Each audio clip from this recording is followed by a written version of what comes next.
He's Tom Curran, Comcast Sportsnet New England, and he joins us on the show. Let me start with the poll question there, Tommy. Is this more about Tebow or Belichick?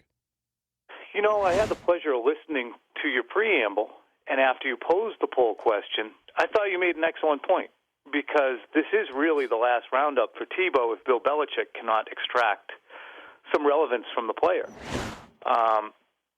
So if the question is, and I think I'm perceiving it right, is it about Belichick or Tebow in terms of whether or not he succeeds? It's absolutely about Belichick, because when Bill Belichick sat down with his scouts a long time ago and explained to them what they wanted from their scouts, he said, tell me what a player can do. Don't tell me what he can't do. So I think over the next month and a half, 2 months of training camp and mini camps, the Patriots are going to try and find out what Tim Tebow can do. They know he can't drop back and throw a football without hitting the sideline heater on a regular basis. So let's see if he can do something else to help the team in general.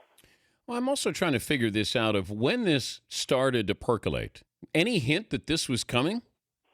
I think it was the most likely destination, Dan. The reason being, Belichick developed a relationship with Tebow in the Florida program when Urban Meyer was down there.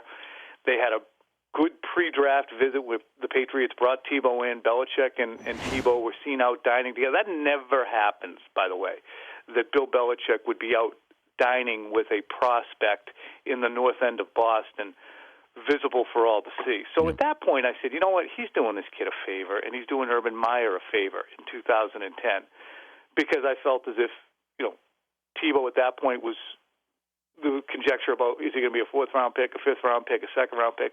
Well, as it turns out, he was a first-round pick to Denver. But I thought it was a conspicuous move by Belichick to put Tebow in the limelight and show, okay, Belichick's interested in him, because you never see him do something like that. So he's always been interested. I think he respects the fact that football is so important to Tebow, and I think he likes him. The way he's eviscerated Tebow on the field as a defensive coordinator and had his team eviscerate him, they don't take him seriously as a quarterback. So that's, in that regard, I don't think Mike Silver's that far off the point when he said Bill Belichick hates Tebow as a quarterback. But I think overall, Belichick knows that Tebow brings something to the table somewhere. Can it be relevant here? And I think some of these teams, if I'm looking at backup quarterbacks around the NFL, I would bring in Tebow. There's a lot of these teams that have backup quarterbacks that are nondescript, and if you can have Tebow in there, you just have to be able to have the infrastructure to handle everything else that goes along with it. The Patriots' infrastructure, how is that different than any other team in the NFL that they can absorb this? Because they get indoctrinated into the system of, look, the media is not your friend. They are not somebody to curry favor with. They're not somebody that we do our work through. You talk about yourself, and you talk in general terms. And because of that, nobody really runs off at the mouth without being unchecked. And Bill Belichick will sit in a conference room auditorium and point out to players, including Tom Brady, the missteps made verbally. I remember there was a player named Ellis Hobbs a few years ago. In a preseason game, he jumped a route and got beat for a touchdown. Ellis Hobbs said, well, I'm an aggressive player. I'd do it again. This was in a preseason game. Belichick said, how bleeping stupid are you, in front of the auditorium full of players? You said you'll do it again, even after you got burned. Stop talking. Another player said that, I can't remember who, was one of the best players in the league. It was a rookie player. He said, how do you know who the best players in the league are? You just got here. Shut your mouth. That's how. Is Ryan Mallett the backup quarterback? Yes. As we move forward, Ryan Mallett will be the backup quarterback going into this next season. Yes, he will. And the reason, go ahead. Well, the quarterback, he doesn't get any playing time. So that's what I find interesting. They don't have a third string quarterback on the roster. I don't think they had one last year. So I'm trying to figure this out. I don't know if Tebow sticks. I don't see a role for him. I don't see him playing quarterback or H-back or any of that other stuff. But what role do you see him actually playing here, where this is going to be beneficial to a team that has Super Bowl aspirations? Right. Exactly. It takes time away from the preparations when you have a bunch of new receivers. Can he be a goal line back, Dan? They don't necessarily have that. Can he be a goal line dual threat player? Do you need to go out and sign somebody like this to be a personal punt protector, which is in essence what he turned into for the Jets? You know, is he a linebacker, a tight end? I mean, you have two of the best tight ends in the league. Are you going to take reps away from Rob Gronkowski when he gets back, and Aaron Hernandez, and Jake Ballard for the Tebow experiment? And I think really that's what the Jets got to themselves. Okay, he can't do anything for us. Honestly, Dan, this feels to me kind of like a mercy signing. And if he can get something done, or they can raise his level somehow, they feel better about themselves, and everybody moves on.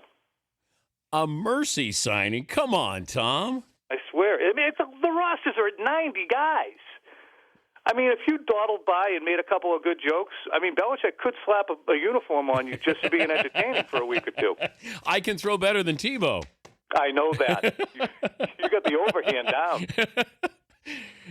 This is too easy for you guys in the media there. I mean, come on, you can run with us. You're begging. You're praying that Tebow stays on this roster, aren't you?